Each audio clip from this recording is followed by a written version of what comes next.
I'm Ethan, I'm 22, and my own father tried to leverage my entire future, my education, everything I'd worked for, just to ensure I was a smiling prop at my sister's wedding. It was the last move of a chess game he didn't even know he was losing. Before I tell you about the moment a single white envelope detonated a lifetime of lies, do me a favor and let me know where you're watching from in the comments below. It's always incredible to see how stories like this can connect people from all over the world. Now let's get right to it. The place was called Oakwood Manor, and it was as pretentious as it sounds. The grand hall was a cathedral of wealth. Sunlight streamed through two-story windows, glinting off crystal chandeliers that looked like frozen waterfalls. The air itself felt heavy, thick with the cloying scent of thousands of white lilies and the faint, sharp tang of expensive champagne. Every surface was polished to a mirror shine, the marble floors, the dark mahogany bar, even the gleaming silverware being laid out by staff in crisp black uniforms. I did a quick, bitter calculation in my head. The flower arrangements alone probably cost more than my last 2 semesters of tuition. The real tuition, the one I had actually paid for. I stood near the arched entrance, a ghost in a navy blue suit, watching the guests arrive. They were my father's people, business associates, country club members, neighbors from the wealthy side of town. They moved with an easy confidence, their laughter a little too loud, their handshakes a little too firm. They were all playing a part in the grand production of the Miller family success story. And then I saw the director of this play, my father, Richard. He was a force of nature in a custom-tailored tuxedo. He moved through the crowd not just as the host, but as the king surveying his domain.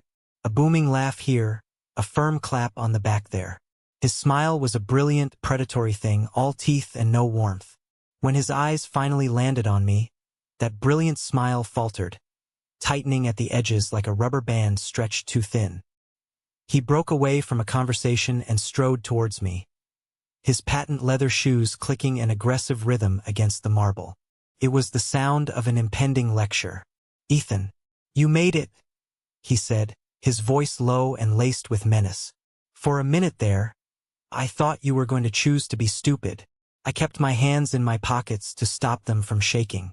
You made your terms perfectly clear, Dad." "Good," he grunted, his eyes doing a quick, critical sweep of my appearance. He frowned at my suit. "Is that the best you could do? You look like you're here for an internship interview.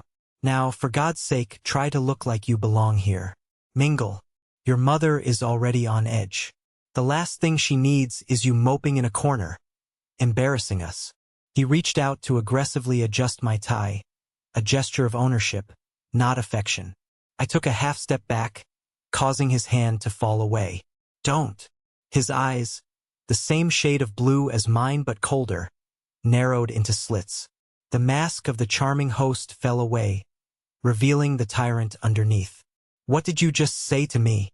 "I said don't," I repeated. My voice was quiet, but it didn't waver. I reached into the inner pocket of my suit jacket, my fingers closing around the crisp, cool rectangle of the envelope. Felt like a shield. "There's something else I need to do first. I think you should see this before the ceremony." I held it out. It was a simple, clean gesture that seemed to throw him off balance. He stared at the envelope, then at my face, suspicion warring with irritation in his expression. He finally snatched it from my hand. "What in God's name is this? A last-minute wedding card with $5 in it? A bill for the gas it took you to get here?" He started to rip it open with a frustrated tearing sound.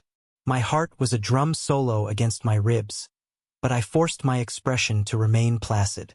I had visualized this moment 1,000 times, playing it over and over in the dark hours of the morning before my coffee shop shift. I watched his eyes scan the contents. I saw the exact instant his smug certainty began to crumble. His brow furrowed. His gaze flickered from the paper to my face and back again. The angry flush in his cheeks receded, leaving his skin a sickly, pale gray. His mouth fell open, and he made a small, choking sound. For the first time in my 22 years, I saw my father look completely and utterly lost. He looked at me as if I were a stranger, a ghost, a glitch in his perfectly managed reality. But to understand the weapon I had just handed him, you need to understand the war I had been fighting alone for 4 years.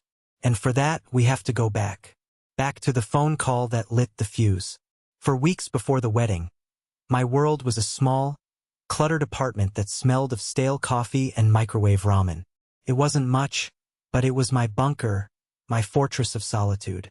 My desk was a battlefield of papers, thermodynamic charts, structural analysis equations, drafts for my final thesis on sustainable urban water systems.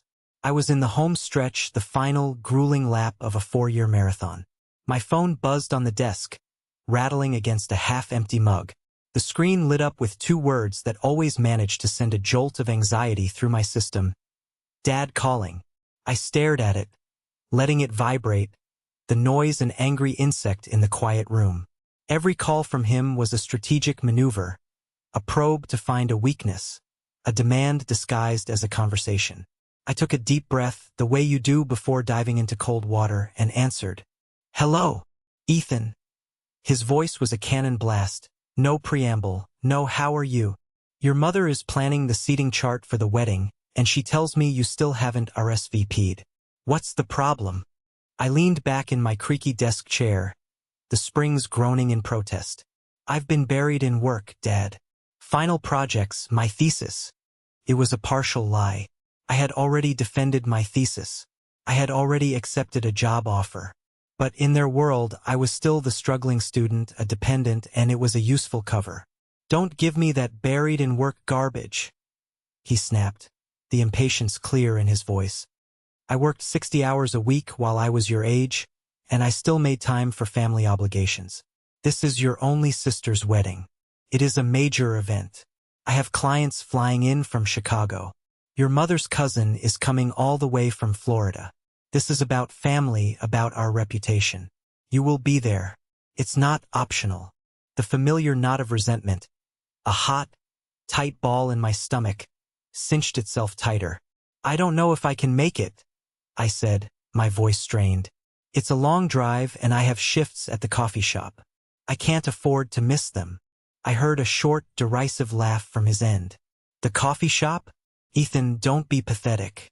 Your tips for a weekend couldn't even cover the valet parking at the venue. You will take the time off. I can't, I repeated, my knuckles turning white as I gripped the phone. And that's when he unsheathed his favorite weapon, the one he'd polished and sharpened for 4 years. You can't afford not to, he said, his voice dropping into a low, menacing tone. Let's have a little reminder about that fancy engineering degree you're getting. That very generous college fund I set up for you. The final tuition payment for your last semester is due soon. It would be a catastrophic shame if, due to some unforeseen family discord, that payment just happened to get lost in the mail. The threat was so blatant, so shamelessly manipulative, that it almost took my breath away. It was his checkmate move, the one he always used to force me to fold. He used it to get me to come home for Christmas when I had a chance to earn double-time pay. He used it to get me to have dinner with a client's lovely daughter. He used it to demand I get a more respectable haircut. That college fund was his puppet strings, and I was expected to dance. The injustice of it all, the sheer, glaring hypocrisy, was a physical thing. Felt like acid rising in my throat. I wanted to scream at him, to unload 4 years of truth in one blistering tirade. But not yet. An engineer doesn't act on impulse. An engineer waits for the right moment, the point of maximum leverage. The silence on the line stretched, and he, as always, mistook my silence for surrender. Good, he said, his voice returning to its usual smug, commanding tone. I'll tell your mother you've seen the light. The ceremony is at 4 p.m. Be there by 3:30. And for the love of God, wear a real suit, not that thing you wore to your grandfather's funeral. He hung up. He always hung up first. I slammed the phone down onto the cluttered desk. My thesis papers fluttered to the floor. The memory he'd triggered, the one about my grandfather's funeral, was a deliberate, cruel jab. But it was the science fair memory that surfaced first. I was 15. My project was a multi-stage filtration system for gray water reclamation. I had built it myself in our garage, spending weeks soldering pipes and testing substrate levels. It actually worked. I won first place at the state level. My teacher, Mr. Albright, had shaken my hand and told me I had a real gift. I'd practically floated home, carrying this ridiculously oversized blue ribbon. I found my parents in the kitchen, getting ready to go out. "I won," I'd announced, holding up the ribbon. My father glanced up from tying his shoe. "Won what?" "The science fair. First place in the state." "Ha! Good job, son," he'd said, his attention already back on his shoe. My mother, applying lipstick in the reflection of the microwave door, had simply said, "That's wonderful, dear. Don't forget to take out the trash before you go to bed. We're going to be late for Chloe's dance recital." They left, and I stood there in the silent kitchen, holding a ribbon that suddenly felt like a cheap, flimsy piece of plastic. My achievement was a minor errand to be noted before the main event. And the main event was always Chloe. The biggest lie my father ever told wasn't that he was proud of me. It was that he was paying for my education. The so-called college fund was a masterpiece of financial fiction. They paid for my first semester. That was it. One single payment of $12,350. I knew the number by heart because I'd etched it into my brain as the price of the leash they held. When the bill for the second semester arrived, I brought it to my dad. He was in his home office, a grand room with leather chairs and dark wood shelves, looking over stock reports. He didn't even look up when I put the paper on his desk. "What's this?" he'd asked. "The tuition bill for the spring semester," I said. "It's due in 3 weeks." He'd finally looked up, an annoyed expression on his face, as if I were interrupting something vitally important. "Right? Okay, I'll take care of it." But he didn't. A week passed, then another. The deadline loomed, threatening late fees and deregistration. I went to him again, my stomach churning with anxiety. This time he put on a show. He sighed, a deep, world-weary sound, and took off his reading glasses. "Ethan, look," he'd said, adopting his man-to-man tone that always preceded a lecture. "Your sister's sorority fees were astronomical this year, and we had that unexpected plumbing issue. Things are a bit tight. I need you to be a team player here. Can't you get one of those student loans? It's good for you. Builds character. We'll help you pay it back after you graduate, of course." Of course. So I went to the financial aid office. I can still remember the shame, the feeling of failure as I sat in that little cubicle, filling out forms that laid bare my family's supposed inability to help me. I took out federal loans. I applied for every grant and scholarship I could find. I won a merit scholarship from the engineering department that covered a third of my tuition each year. I never told them about it. It was my secret. It was the first piece of my life that was truly mine, unburdened by their generosity. And I worked. My God, I worked like a machine. My life became a color-coded schedule of interlocking obligations, a frantic race to stay afloat. 4:30 a.m., alarm. 5 a.m. to 9 a.m., the daily grind. The campus coffee shop. I learned to hate the smell of coffee. I learned to spot the decaf drinkers and the extra shot zombies. I learned to smile while my feet were screaming and a customer was yelling at me because his soy latte was lukewarm. 9 a.m. to 3 p.m. Classes. I'd run from the shop, splash water on my face in a bathroom, and try to transform from a barista into a scholar. I'd sit in the back of lectures, scribbling notes, fighting off waves of exhaustion. 3 p.m. to 5 p.m. Library shift. Shelving books in the quiet, dusty stacks. It was monotonous, but it was another paycheck. This was my time to cram a sandwich and review my notes. 6 p.m. to 10 p.m. Tutoring. I would sit in a study lounge with freshmen who were struggling with the same physics and calculus problems I had mastered years ago. This was my best-paying gig, the one that covered my food and rent. I'd stumble back to my apartment after 10, my brain buzzing with caffeine and differential equations. I'd study until my vision blurred, then crash for 4, maybe 5 hours before the alarm would shriek and the cycle would begin anew. One night, my old, beat-up car decided it had had enough. The transmission died in the middle of a busy intersection. It was a terrifying, grinding noise, followed by silence. The repair cost $700. It was every penny I had in my bank account, money I had saved for food and books for the next month. I didn't call my dad for help. I couldn't bear the lecture, the "I told you so" about buying a used car. So I fixed it. I ate nothing but ramen noodles and peanut butter for 3 weeks. I walked an extra 2 miles to my tutoring job. I never told a soul except my roommate, Liam. Liam was my anchor. He was a history major who thought my engineering textbooks were a form of ancient scripture. He was the one who saw the reality of my life. He'd seen me come in from a shift, pale with exhaustion.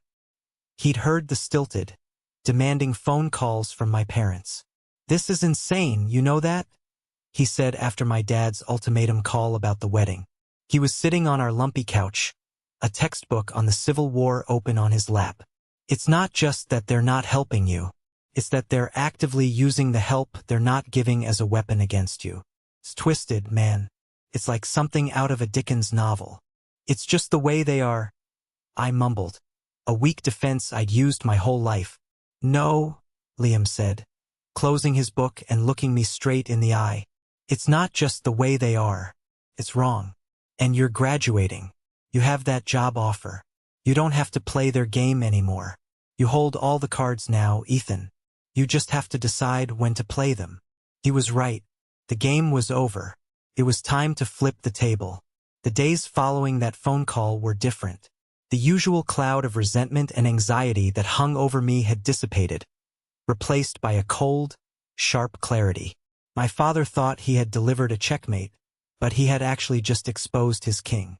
He had no idea I was holding a queen, a rook, and 2 bishops, ready to sweep his pieces off the board.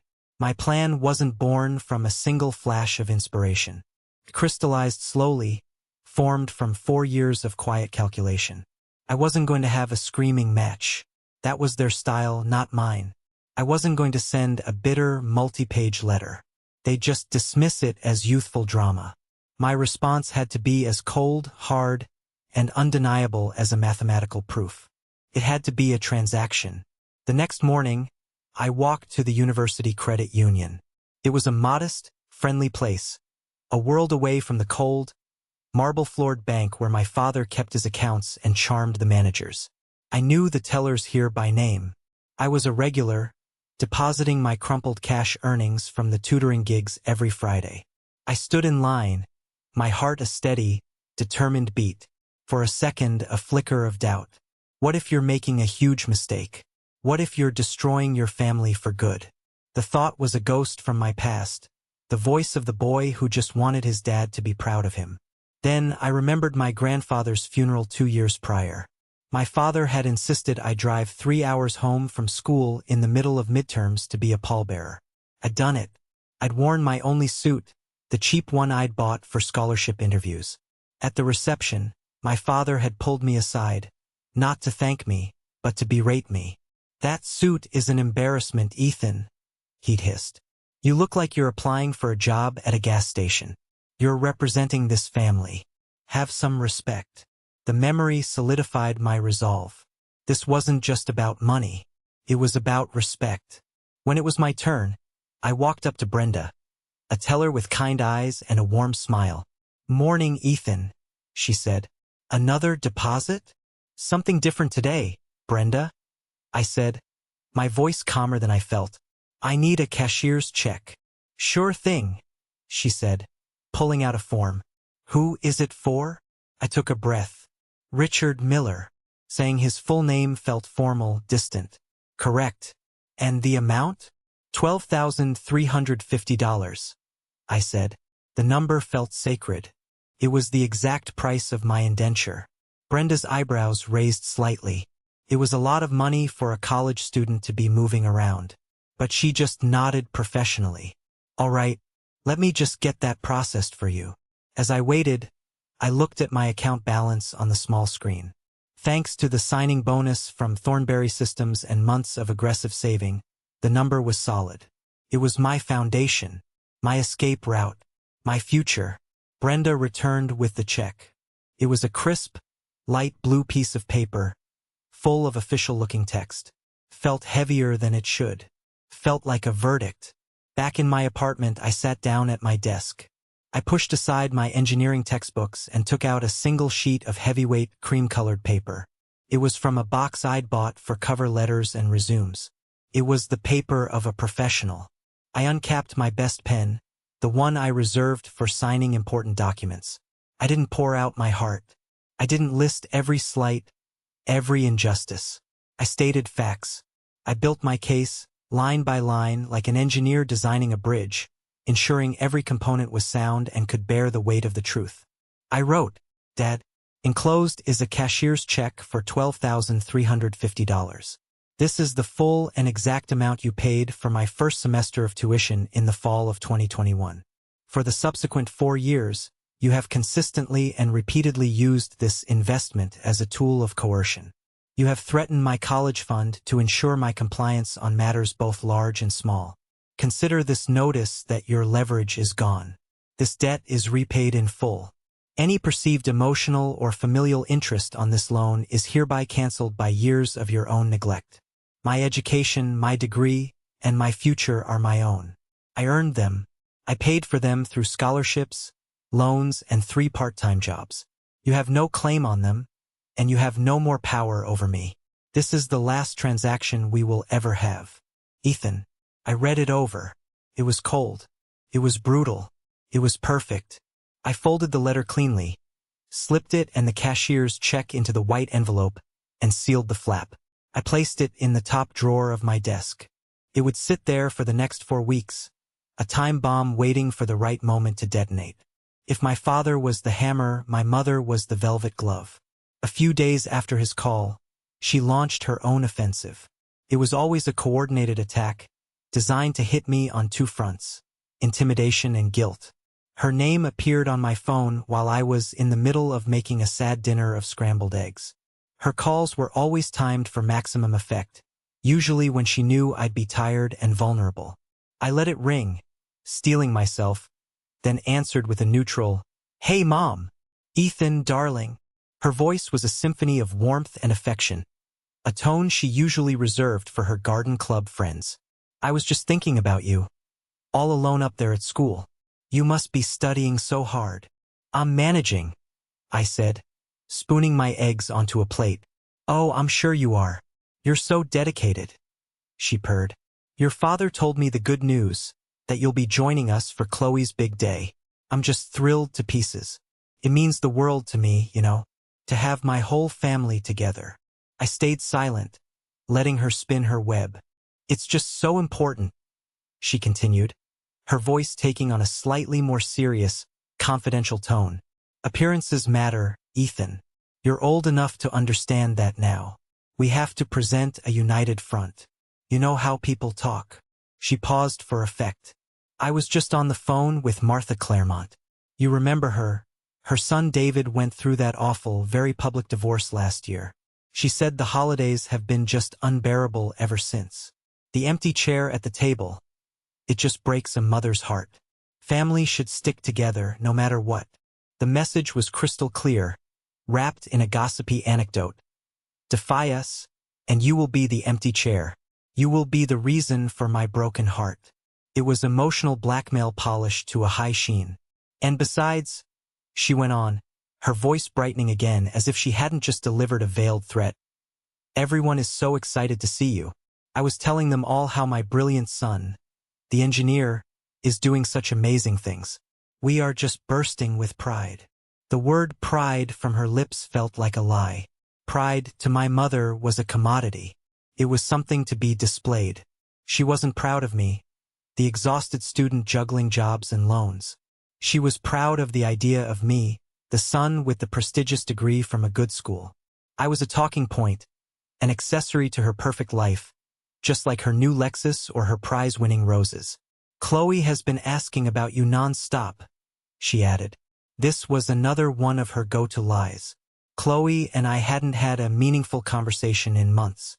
Our relationship had devolved into a series of brief, awkward texts on birthdays and holidays. I finally cut in, my eggs getting cold on the plate. Mom, I've got to go. I have a study group waiting for me. Of course, darling. You go be brilliant, she chirped, the picture of the supportive mother. Don't work too hard. We love you. I hung up the phone and a wave of exhaustion washed over me that had nothing to do with my lack of sleep. It was the sheer effort of maintaining my defenses against her. My father's anger was a physical force. You could brace for it. But my mother's manipulation was like a gas, odorless and invisible, seeping into the room until you realized you couldn't breathe. For years, I had been breathing it in, letting it make me feel guilty, selfish, and perpetually indebted. But now I had my own oxygen tank. I could see the gas for what it was, and I was done letting it suffocate me. A week later, just as my defenses were back up, the next wave of the attack came, this time under a flag of truce. My Aunt Carol called. She was my mother's younger sister, and she had always played the role of the cool, understanding aunt. At family holidays, when my father was lecturing me about my grades or my mother was making passive-aggressive comments about my clothes, Aunt Carol would be the one to slide up next to me, a glass of wine in her hand, and whisper, "Just ignore them. You know how they are. How are you really doing, kiddo?" She used the same opening on the phone. "Ethan, it's your favorite aunt," she said, her voice full of forced cheerfulness. "I'm not interrupting anything important, am I?"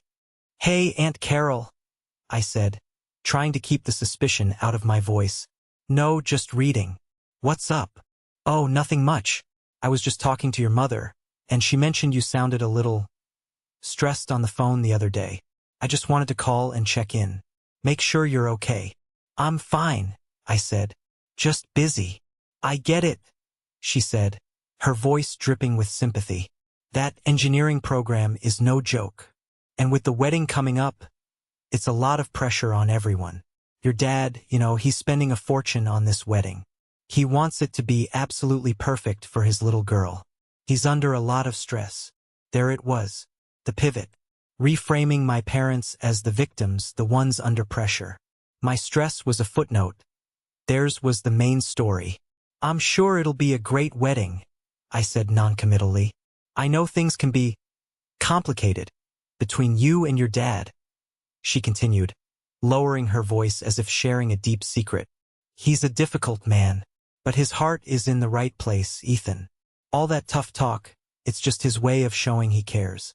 The way he boasts about you, about paying for your education, that's his version of love. He might not be good at saying the words, but he shows it through providing. Some men are just like that." She was a master. She was taking my father's greatest weapon, his financial control, and reframing it as a clumsy expression of love. She was trying to get me to lower my guard, to admit my hurt, to confess that I felt unloved. And every word I said, she would dutifully record and report back to her sister, my mother. I knew this because Liam had witnessed it firsthand. It was during that miserable parents' weekend my sophomore year. Aunt Carol had driven up with my parents. She'd spent 20 minutes with me, asking all the right questions, nodding sympathetically. "You're doing great, Ethan. Don't let them get you down." Later that day, Liam was walking past their hotel room and heard her on the phone through the slightly ajar door. It was my mother on the other end. "He's being so dramatic," Aunt Carol was saying. "You're right, Eleanor. He has no idea how good he has it. He's taking Richard's generosity completely for granted." Liam had called her the family spy ever since. Remembering that betrayal, I gave her nothing. "I appreciate you calling, Aunt Carol," I said, my voice polite but cool. "But I'm okay, just focused on finishing the semester." "Well, if you ever need to talk, I'm here," she offered, probably sensing she had hit a brick wall. "Just try to be patient with them. Family is everything, Sometimes you just have to be the bigger person." "I'll keep that in mind," I said. "Got to run. See you at the wedding." I ended the call and felt a profound sense of isolation. This wasn't just me against my parents. It was me against their entire carefully curated system. A system of enablers and spies who all reinforced the same false narrative. The Millers are a perfect, generous family, and Ethan is the difficult one. It was exhausting, but it was also clarifying. There was no middle ground. There was no negotiating. There was only the clean, sharp break that was waiting in the white envelope in my desk drawer. The night before the wedding was my last night in my apartment. The place was hollowed out, an echo of the life I had lived there. The books were sold, the posters were down, and all my worldly possessions were neatly packed into a dozen cardboard boxes stacked against one wall. The air smelled of cleaning solution and the faint, sad scent of an empty home. My lease was officially up in 1 week, but my life here was already over. My flight to Portland, to my new job, my new life, was in 3 days. I sat on a sleeping bag in the middle of the empty living room floor, eating a final meal of cold pizza directly from the box. The quiet was absolute, broken only by the hum of the old refrigerator. This small, cheap apartment had been my refuge. It had been the silent witness to my struggle and my secret successes. It had seen me fall asleep on my textbooks, spill coffee on my keyboard at 3 a.m., and celebrate acing a final exam with a silent fist pump because there was no one else to tell. I felt a sudden, sharp pang of grief. Not for the apartment, but for the version of my life that was ending. The life of the underdog, the struggler. There was a strange comfort in that struggle. It was hard, but it was simple. Now I was stepping into a new role. Professional. A man with a future. And I was about to burn the final bridge to my past. Was it the right thing to do? The voice of doubt, the ghost of the boy who wanted his family's approval, whispered in my ear, "Just go. Smile. Endure it for 1 day. Then you can leave and never look back. Do you really need this confrontation? This drama?" As if on cue, my phone, lying on the floor beside me, lit up with an email notification. It wasn't from a family member. The sender was David Thompson, CEO of Thornberry Systems. The subject line was short, Portland Sustainability Project.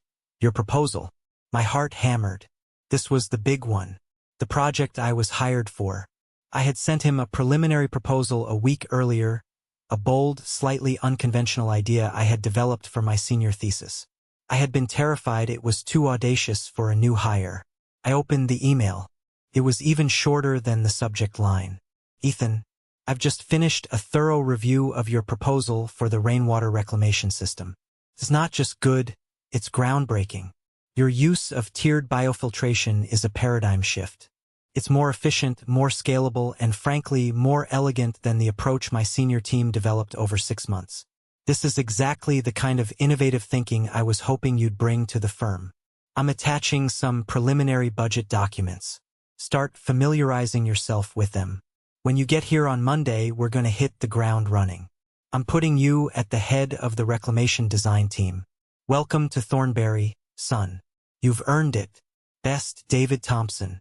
I read the email. Then I read it again. And a third time. My hands were shaking. Head of the design team. Groundbreaking. You've earned it. These were words of validation so pure, so powerful. They felt like a physical force.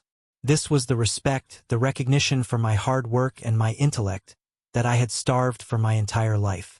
My own father saw my ambition as a flaw, my quiet dedication as antisocial behavior.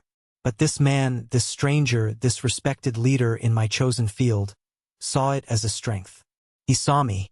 All doubt, all grief, all hesitation vanished. It was replaced by a cold, hard certainty.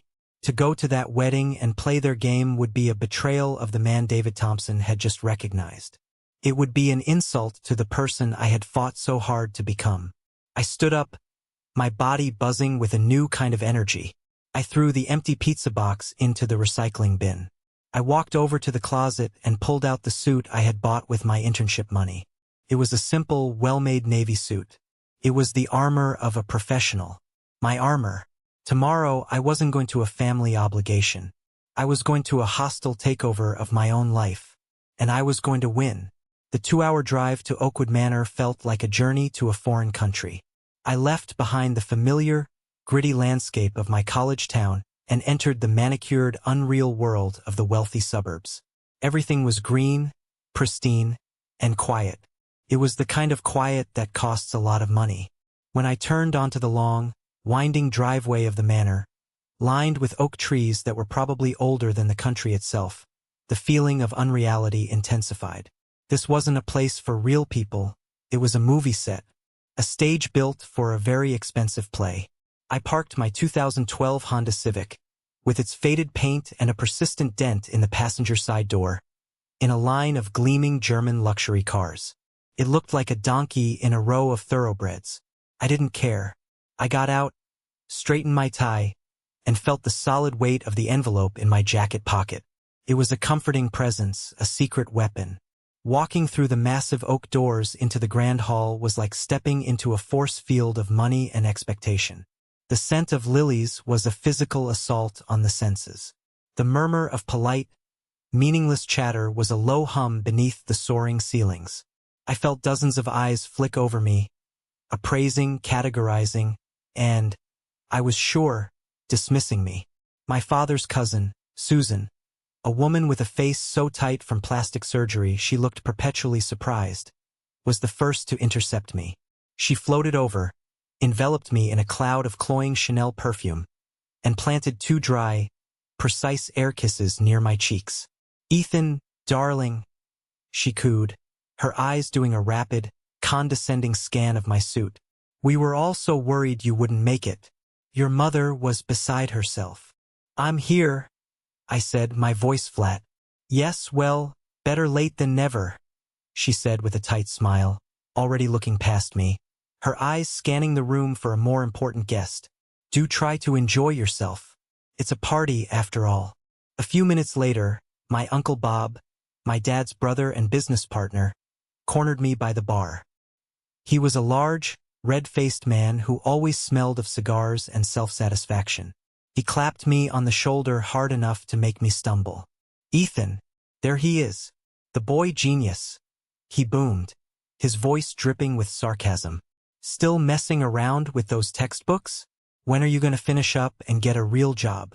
Your father tells me you're working in some coffee shop." He chuckled, as if this was the funniest joke in the world. "Something like that," I said, refusing to take the bait. "Well, chin up," he said, winking. "Maybe your dad will give you a pity job in the mailroom after you graduate, if you play your cards right." He laughed again and lumbered off toward the bar to get a scotch. I stood there, the anger a hot coil in my gut. This was my family. This was how they saw me. A charity case. A failure. A punchline. They had no idea who I was, what I had accomplished, what I was capable of. They were all reading from the script my father had written for me, and they played their parts beautifully. But they didn't know that today I was bringing my own script, and my character was about to have a major plot twist. I finally escaped the main hall and found a quieter hallway that led to the bridal suite. The door was ajar, and I could hear a flurry of high-pitched voices inside. I peeked in.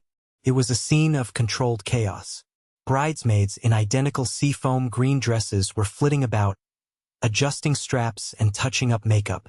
And in the center of it all, on a gilded armchair, sat my sister, Chloe.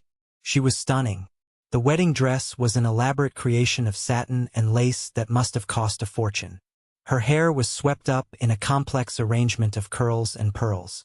A professional makeup artist was putting the final touches on her face. She looked like a princess from a fairy tale. A very, very stressed princess. Her smile was a tight, painted-on thing, and her knuckles were white where she gripped the arms of the chair. She saw my reflection in the mirror and her smile faltered.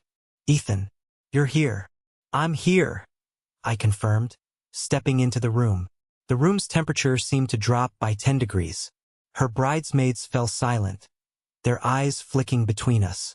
Emily, her maid of honor and queen bee from high school, gave me a look that was a masterclass in condescension. "Chloe, we really need to get your veil on," she said, her voice a syrupy warning.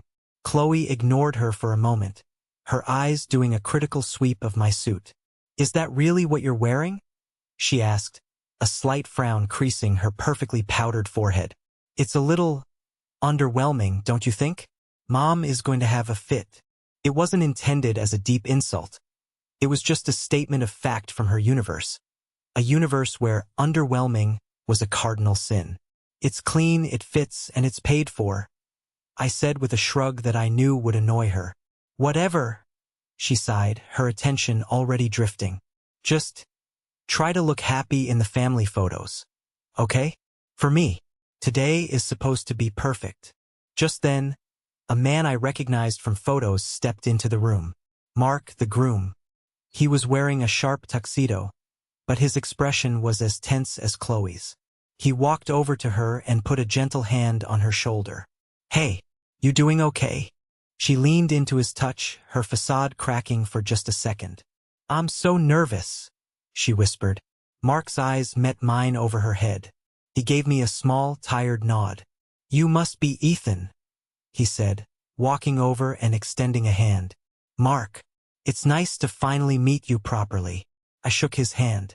His grip was firm and his eyes were surprisingly direct. There was no judgment in them, no preconceived notion of me as the family disappointment. There was just curiosity, and maybe a hint of sympathy. You too, I said. Congratulations on all this. I gestured vaguely at the opulent chaos. He let out a short, humorless laugh.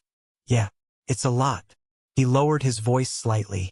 Your father really went all out. There was a strange edge to his voice when he said it, a note I couldn't quite decipher at the time. He looked from me to Chloe, to the general madness of the room, and for a split second, I saw the expression of a man who was beginning to realize he might have made a terrible mistake.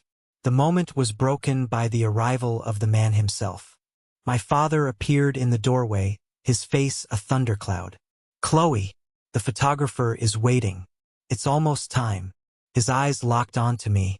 Ethan, my office. Now. Except there was no office. He just pointed down the hall. Showtime. My father didn't lead me to an office. He dragged me, his fingers digging into my bicep like talons, into a small, claustrophobic alcove tucked behind a grand staircase. It was a space for storing cleaning supplies, and it smelled faintly of lemon polish and dust. The happy, buzzing sound of the party was muffled here, as if we were in a different world. He slammed the door shut, plunging us into dim light. What in the hell do you think you're doing? He hissed, his face just inches from mine. I could smell the scotch on his breath. First, you show up late, dressed like a pauper. Then you ignore my guests. And now I find you in here, upsetting your sister 2 minutes before she walks down the aisle. I was congratulating her, I said, my voice dangerously level. I yanked my arm out of his grasp with a force that surprised both of us. Don't you dare take that tone with me, he snarled, jabbing a finger into my chest. You are here on my dime, living off my generosity, and you will show me some respect. Your only job today is to stand where you're told. Smile when a camera is pointed at you, and keep your mouth shut. Do you understand me?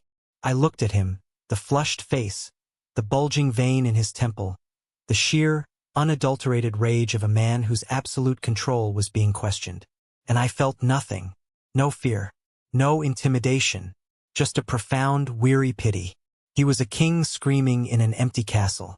Actually, I said, my voice so calm it seemed to unnerve him, I have one final piece of business to attend to. I reached into my jacket, my movements slow and deliberate. I pulled out the white envelope. He stared at it as if it were a venomous snake. What is that? I saw you with that thing earlier. What are you playing at? I think you should open it, I said, holding it out to him. He snatched it from my hand with a sneer. Is this about money? Are you seriously hitting me up for cash on your sister's wedding day? After everything I have done for your education, the tens of thousands of dollars I have poured into that school, the absolute nerve. His rant was cut short as he tore the envelope open. His movements were jerky and theatrical, meant to display his righteous anger. He pulled out the folded letter and the light blue cashier's check. I watched his face, a fascinating study in collapsing arrogance. First, confusion as his eyes registered the payee, Richard Miller. Then, utter bewilderment as he saw the amount, $12,350. The blustering stopped. The angry color drained from his face, replaced by a pasty, mottled gray. What is this? He stammered. his voice dropping to a hoarse whisper. His mind was clearly racing, trying to find a logical explanation. Is this a joke? Where in God's name would you get this kind of money? Just then, the door to the alcove creaked open. It was my mother. She must have seen my father drag me away and had come to play the role of peacemaker. Her face was a mask of strained cheerfulness. Richard, darling, what's going on? The coordinator is asking for you, she said. Then her eyes fell on me. Ethan, please, whatever this is, can it wait? Don't cause a scene. Her eyes then dropped to the check in my father's trembling hand. Her smile froze and then melted away. My God, she breathed, her hand flying to her pearl necklace. $12,000? Ethan, what did you do? Did you get into some kind of gambling debt? Are you in trouble? Her mind, like my father's, was incapable of imagining a scenario where I was anything but a screw-up, a liability. He's not in trouble, I said. My voice was quiet, but it cut through the tense air like a razor. I looked from her horrified face to my father's stunned one. And it's not a joke. It's a repayment. My father just shook his head, looking at the check as if it were written in a foreign language. Paying me back? For what? This is insane. This makes no sense. It makes perfect sense, I said, my voice gaining strength. If you'd just read the letter. With fumbling fingers, he unfolded the single sheet of paper. My mother leaned in, her eyes wide, reading over his shoulder. I watched their faces as the words sank in. I saw the shared look of disbelief. I saw the flicker of panic in my mother's eyes. I saw the disbelief on my father's face curdle into a dark, sputtering rage. This is a lie, he finally choked out, the paper shaking violently in his hand. A sick, twisted lie. Is it? I asked, my voice still dangerously quiet. Is it a lie that you haven't paid a penny for my tuition since my first semester? Is it a lie that you've been threatening me with a college fund that doesn't exist? Is it a lie that I'm standing here right now?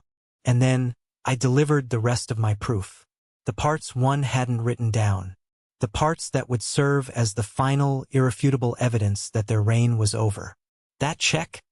I said, my voice echoing slightly in the small, cramped space, is your power. It's the leash you've held me on for 4 years. Every time I questioned you, every time I had my own plans, you yanked it. You threatened to make me a college dropout. You did it so often the threat lost its meaning. But the intent was always there, to remind me who was in control. My father found his voice, a sputtering, enraged bellow. I was teaching you responsibility. I was giving you the greatest gift a father can give, an education. No, I shot back, my own voice finally rising. You were buying my obedience, and you were doing it with money you hadn't even spent. You paid for 1 semester, Dad. 1. I paid for the other 7. I paid for them with scholarships you don't know about, with student loans I'll be paying off for the next 10 years, and with my health, working 3 jobs until I was a walking zombie. I took a deep, shuddering breath and delivered the coup de grace. The reason I was so busy, the reason I haven't been home, is because I was finishing my degree. I graduated 3 weeks ago. Not just graduated. I graduated valedictorian of the School of Engineering. Summa cum laude. With a 4.0 GPA. The silence that followed was deafening. It was so complete I could hear the frantic beating of my own heart. My father stared at me, his jaw slack, his face a grotesque mask of shock and disbelief. My mother made a small, wounded sound in the back of her throat, as if I had physically struck her. From the now open doorway, a gasp. I glanced over. It was Chloe, in her magnificent white dress, with Mark standing beside her, his hand on her arm. They had obviously come looking for my parents, and they had heard everything. Chloe's face was as white as her dress, her perfectly applied lipstick a slash of color on a canvas of shock.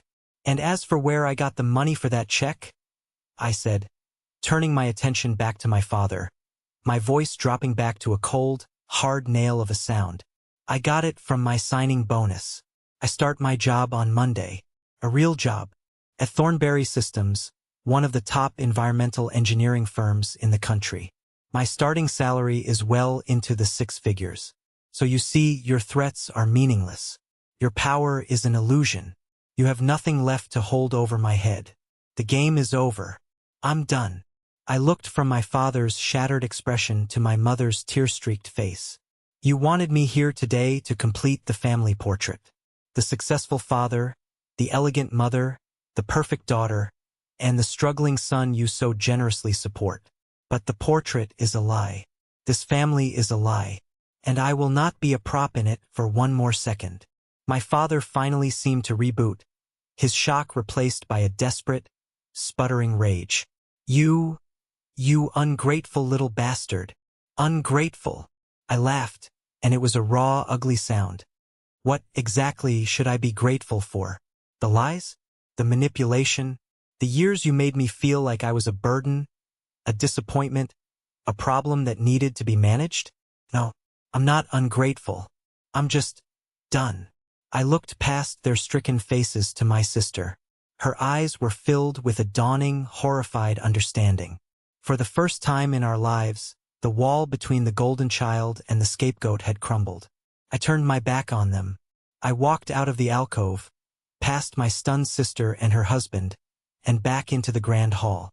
I could feel the ripple of awareness as guests noticed the scene. The bride standing pale-faced in a hallway, the father of the bride looking like he'd seen a ghost. Whispers started to flutter like startled birds. I didn't care. I walked, my back straight and my head held high, right through the middle of their perfect party. I pushed open the heavy main doors and stepped out into the clean, cool air of the late afternoon. The sound of the doors swinging shut behind me was the sound of a prison gate closing for the last time. But I was on the outside. That was the moment that changed the entire trajectory of my life, when I finally took back the power they had held over me for so long. Thank you for sticking with me to this point. It means a lot. If this story is resonating with you, please do me a huge favor and like this video and comment the number 1 down below. It's a small thing, but it helps the algorithm show this story to more people who might need to hear it, and it tells me that my experience hasn't been in vain. Your support is what keeps me going. The drive away from Oakwood Manor was an act of pure flight. I didn't know where I was going. I just knew I had to put distance between myself and that place. I got on the interstate and drove, pushing my old car faster than it was probably meant to go. The windows were down, and the roar of the wind filled the car, a chaotic, cleansing sound. It felt like it was scouring the last remnants of their influence from my soul. After an hour of mindless driving, the adrenaline began to fade, leaving a hollow, buzzing exhaustion in its wake. I saw a sign for a state park and, on impulse, took the exit. I followed a winding road up a hill to a scenic overlook. I was the only one there. I got out of the car and walked to the wooden railing. The view was immense. A sprawling valley carpeted in the deep greens of late summer, a silver river snaking through it. The sun was beginning to dip towards the horizon, and the sky was a blaze of orange and gold. And then, the emotional dam I had built inside me finally broke. It wasn't a loud, dramatic collapse. It was a silent, gut-wrenching implosion. Relief, so sharp and pure it felt like pain, washed over me. It was followed by a wave of grief so profound it buckled my knees, and I had to grip the railing to stay upright. I had just torched my own family. There was no coming back from that. I had lost them, but the logical, engineering part of my brain immediately countered. You can't lose something you never had. I finally pulled out my phone. It had been vibrating in my pocket for the last hour, a frantic, angry buzzing. The lock screen was a battlefield of notifications. 23 missed calls from Mom, 12 missed calls from Dad, 5 missed calls from Aunt Carol, and a flood of text messages. I scrolled through them, a clinical detachment settling over me. Mom, Ethaniel James Miller, you turn this car around right now. Mom, do you have any idea what you've done? You've humiliated us. Mom, Chloe is in tears.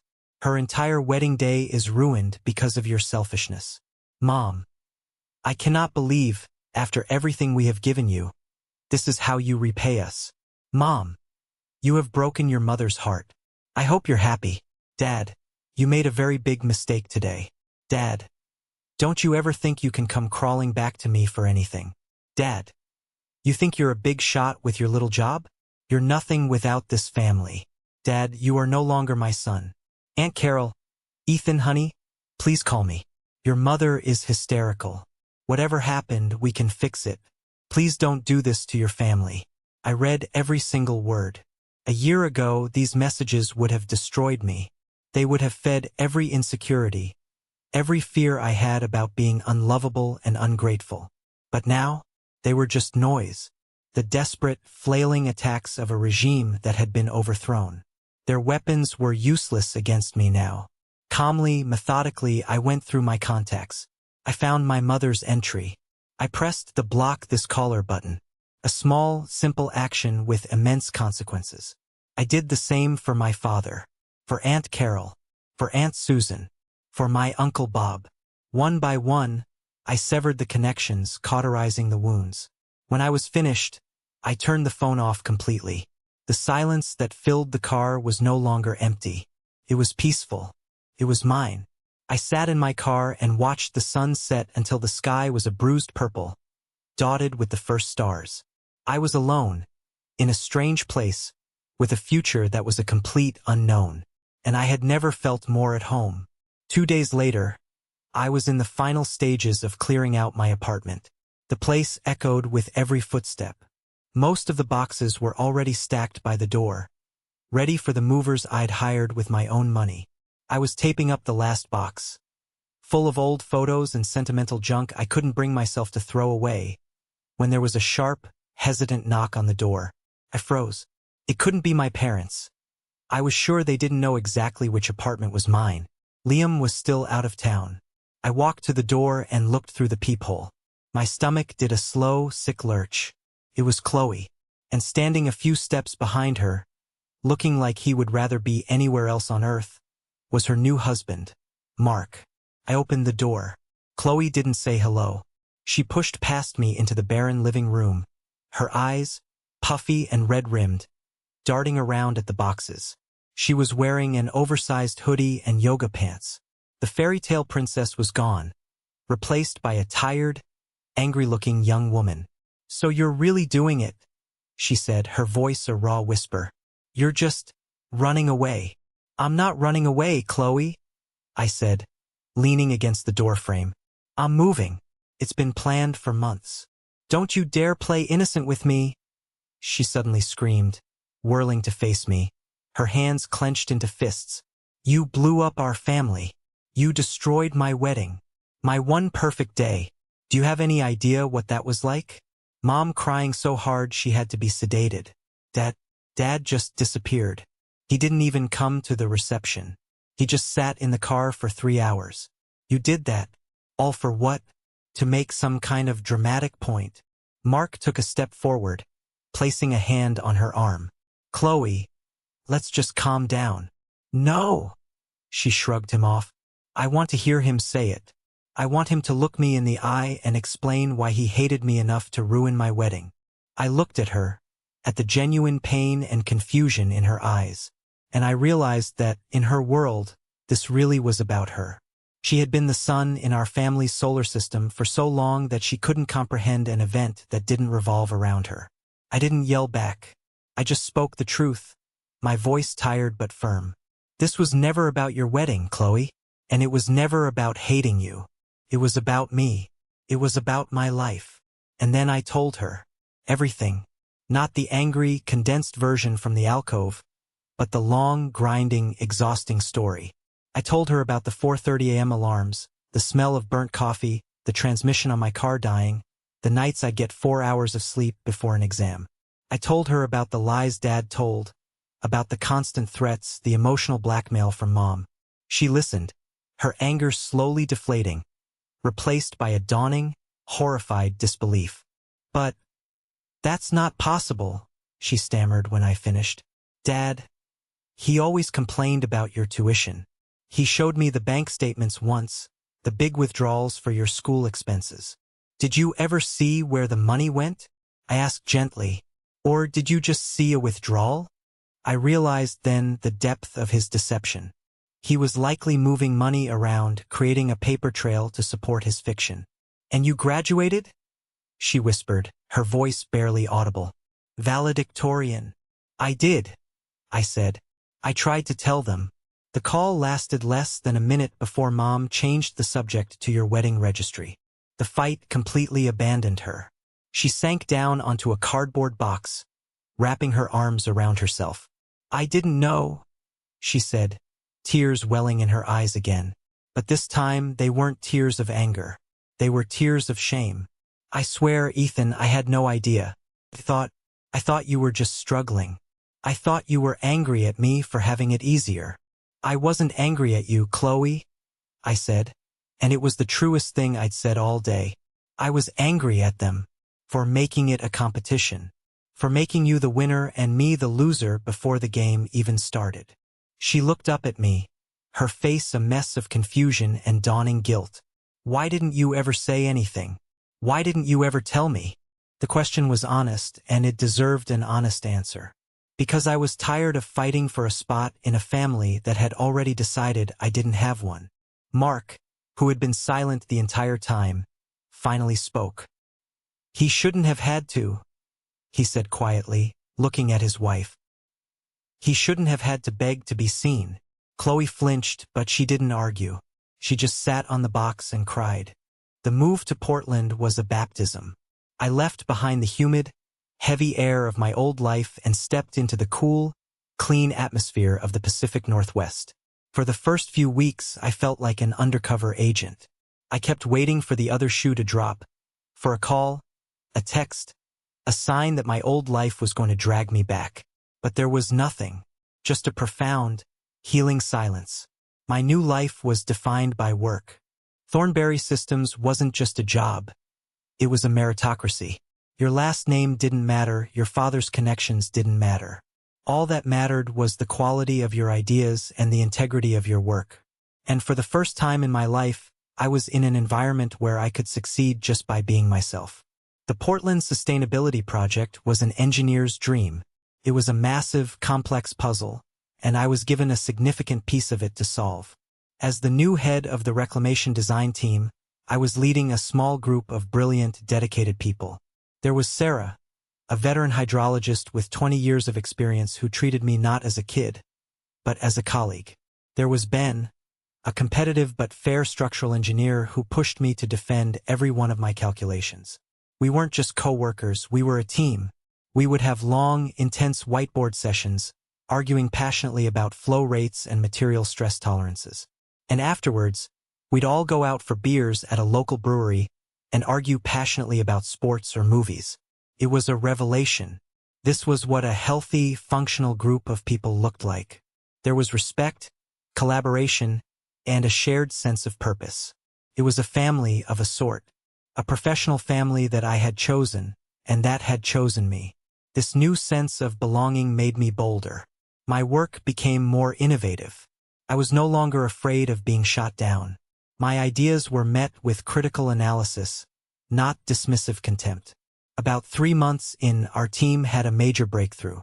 We presented our final design to the executive board and representatives from the city council. I was the one who led the presentation.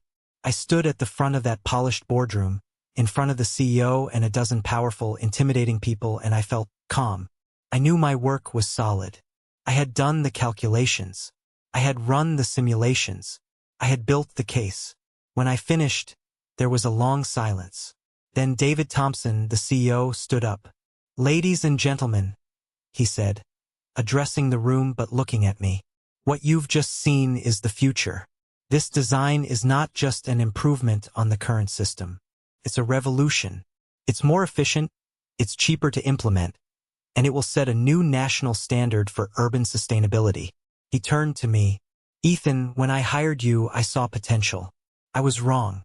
I completely underestimated you. This is masterful work." The room broke into applause.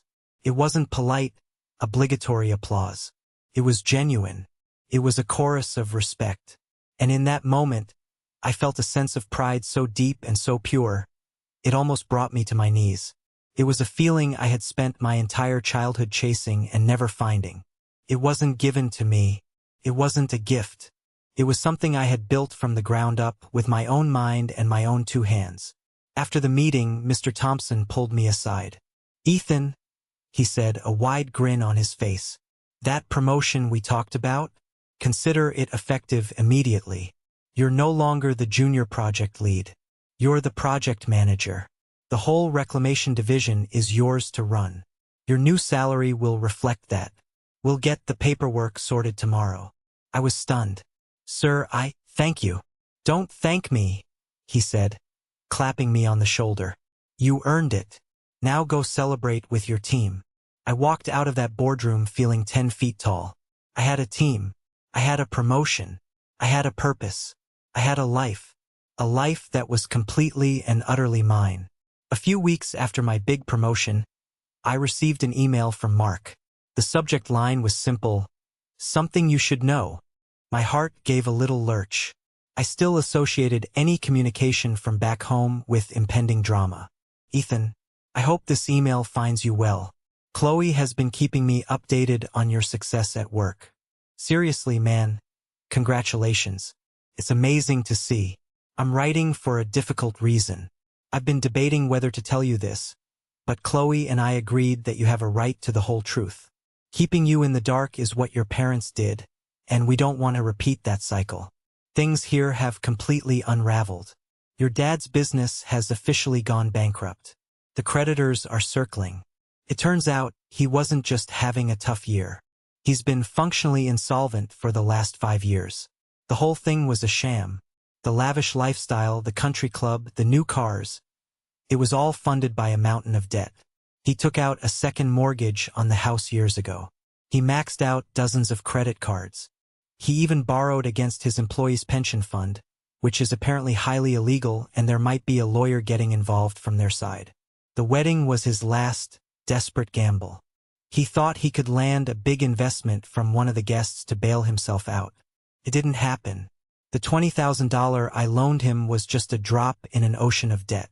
He lied to me, he lied to Chloe, he lied to everyone. They're losing the house. The bank is foreclosing next month. They're going to have to declare personal bankruptcy. I'm not telling you this to make you feel guilty or to ask you for a single penny. The exact opposite. I'm telling you this so you understand the context for his behavior. He wasn't just a controlling father. He was a drowning man, and he was trying to use you and everyone else around him as a flotation device. It doesn't excuse his actions, but it does explain the desperation behind them. He built a prison of lies, and he's finally trapped inside it. You were the first one to find a way out. Stay well, Mark. I read the email 3 times, each word landing like a hammer blow. Bankrupt, foreclosure, illegal activities. The perfect family I had been so thoroughly excluded from had been a fiction all along. A stage play with crumbling sets and actors who had forgotten their lines. The anger and resentment I expected to feel didn't come. Instead, I felt a strange, hollow pity. All those years of feeling inadequate, of feeling like I could never measure up to their standard of success. It turned out their standard was a mirage. I had been chasing a ghost. My father hadn't been a powerful king ruling from a throne of wealth. He had been a terrified man in a cardboard crown, frantically trying to patch the leaks in his sinking paper ship. He hadn't been trying to keep me down because he was strong. He'd been trying to keep me down because he was weak, and my quiet, self-sufficient success was a terrifying reflection of his own failures. It didn't forgive the years of emotional abuse. It didn't erase the hurt, but it stripped him of his power in my memory. He was no longer the towering, intimidating figure of my childhood. He was just a sad, broken man who had sacrificed his own son's well-being for the sake of his ego. The revelation was both devastating and, in a strange way, liberating. The monster I had been fighting my whole life wasn't real. The call came a month later. It was a Tuesday night, and I was at home, sketching out some new design schematics on my tablet. An unknown number from my old area code flashed on the screen. My hand hovered over the decline button, but some morbid curiosity made me answer. "Hello." A choked sob answered me. "Ethan? It's Mom." Her voice was unrecognizable. The polished, melodic tone was gone. replaced by a raw, ragged rasp of pure panic. She must have gotten a new phone or was using a friend's. "Mom," I said, my voice instantly guarded. "What's wrong?" "It's your father," she wept, her words tumbling over each other. "He's in the hospital. He had a heart attack this morning. The doctors are saying it was the stress. The business, the bankruptcy, losing the house, it was all too much. Oh, Ethan, it's a nightmare. We have nothing. We're going to be homeless."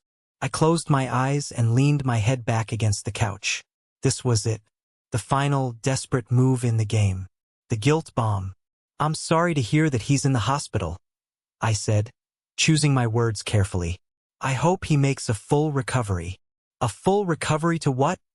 she shrieked, her voice cracking with hysteria. "To nothing? To a one-bedroom apartment in a bad neighborhood? Ethan, he needs you. I need you. The business, what's left of it. It's a mess. There are outstanding orders, angry clients, legal papers I don't understand. You're so smart, Ethan. You're an engineer. You understand these things. You could come home, just for a few months. You could help us sort through the wreckage. You could save us." The sheer, unmitigated audacity of her request was like a physical blow. After a lifetime of treating me like a second-class citizen, an afterthought, a disappointment, now that their world had burned down, she wanted me, the son she had discarded, to come back and sift through the ashes for them. She wanted me to put my brilliant new career on hold, abandon the life I had fought tooth and nail to build, and return to the wreckage of theirs. For one treacherous second, the old programming, the deeply ingrained instinct of a child who just wants to save his parents, flickered within me. She's your mother. She's in pain. He's your father. He's sick. But then, the new me, the man forged in the fire of those 4 lonely years, stood up and stamped that flicker out. The man who knew his own worth because he had built it from scratch. "No, Mom," I said. My voice was quiet, but it was as solid and unyielding as granite. The weeping on the other end of the line stopped abruptly. What did you say?" she whispered, as if she had misheard. "No," I repeated, my voice gaining strength. "I will not be coming home. I will not be quitting my job. I will not be sorting through the mess that Dad created. But we're your family," she wailed, the tears starting again, this time laced with indignant rage. "You're abandoning us in our time of need. How can you be so cruel? So heartless? Wasn't I your family when I won the state science fair?" I asked, my voice dangerously soft. "Wasn't I your family when I was working 3 jobs to put myself through school? Wasn't I your family when I called to tell you I had graduated top of my class? A family doesn't get to ignore you for 22 years and then demand you come and rescue them when their own bad decisions catch up with them. That's not family. That's a hostage situation." I took a deep breath. "I am truly sorry that Dad is sick, and I'm sorry that you're in this position. But this is not my fire to put out. I have my own life to live now." I hung up the phone before she could respond. I didn't feel cruel. I didn't feel guilty. I felt a profound, quiet sense of peace. The final chain had been broken. I was truly, finally, free. Another 6 months drifted by, and the seasons in Portland began to change. My life settled into a comfortable, rewarding rhythm. My work on the project was groundbreaking, earning my team and me a reputation within the company. I was respected. I was happy. The constant, low-grade anxiety that had been my companion for most of my life had simply faded away. Then, one rainy Tuesday morning, an email landed in my inbox. The subject line was just 4 words. "From your father." My finger hovered over the delete button. My policy of no contact had brought me so much peace. But something made me pause. Curiosity, perhaps, or maybe a feeling that the story wasn't quite finished. I clicked it open. The email was typed in a simple, unadorned font. There was no blame, no anger, no manipulation. It was the most honest piece of communication he had ever sent me. "Ethan, I'm writing this knowing you have every right to delete it without reading. But I hope you will. Your mother and I are in a small condominium now. It's clean and it's quiet. I sold the remnants of the business for pennies on the dollar. A lawyer is handling the final stages of the bankruptcy. The life we knew is over. It's a strange thing, losing everything you thought defined you. It's like being stripped bare. There's nothing left to hide behind. Lying in that hospital bed, I had a lot of time to think. About the wedding. About your science fair ribbon. About your grandfather's funeral. About all the thousands of times I chose my pride over my son. I was wrong. It's a small sentence for a lifetime of mistakes, but it's the truest one I know. I was a weak, terrified man, and I was so afraid of the world seeing me as a failure that I became one in the only place that truly mattered, in my own home. I demanded respect I hadn't earned, and I ignored the incredible young man who was earning it all on his own, right under my nose. I'm not asking for your forgiveness. That is not my right. I am asking if one day you might be willing to talk. Not as the father who failed and the son who was wronged, but just as two men. I would like very much to hear about the work you are doing. Dad. I leaned back in my chair, the email blurring through a sudden film of tears. The anger I had held for so long was gone, washed away by a wave of something I couldn't quite name. It was the apology I had never believed I would get. A few weeks later, I flew home. I met him at a nondescript diner off the highway. He looked different. The expensive suit was gone, replaced by a simple polo shirt and slacks. He looked older, thinner. The arrogant bluster that had always surrounded him like a force field was gone. He just looked like a man. We sat in a booth and talked for 3 hours. It was awkward at first, but then something shifted. I told him about the reclamation project, about the challenges of managing a team. He listened with a genuine, focused interest I had never seen from him before. He asked smart questions. He told me about his recovery, about learning to live a smaller, quieter life. He apologized again, this time to my face. His voice was thick with emotion, but his eyes were clear. I also met Chloe for coffee. She was different, too. The entitled princess was gone, replaced by a more thoughtful, more sober young woman. She and Mark were weathering the storm. She told me she was taking accounting classes at a community college. I figured someone in this family should know how money actually works, she said with a wry smile. We talked for an hour, really talked, for the first time since we were kids. The trip home wasn't a magical fix. It didn't erase 20 years of hurt, but it was a beginning. It was a foundation, built not on lies and expectations, but on the simple, solid ground of truth. Flying back to Portland, watching the patchwork of the world unfold below, I realized my future was my own. My relationship with my family might one day be a part of it, but it would no longer be the center of it. I was the center of it. My worth wasn't something they could grant or withhold. It was something I had built piece by painful piece, and it was mine to keep. Thank you for listening to my story. It's not an easy one to tell, but I believe in the power of sharing our experiences. It shows us we're not alone. I hope it has touched you in some way, or maybe given you a little bit of strength if you're facing your own battles. What do you think? Have you ever had a moment that completely changed your relationship with your family? Please, share your story in the comments below. I truly value reading them. And of course, if you want to hear more, don't forget to hit that like button and subscribe to the channel. Your support means the world to me. Thank you and take care.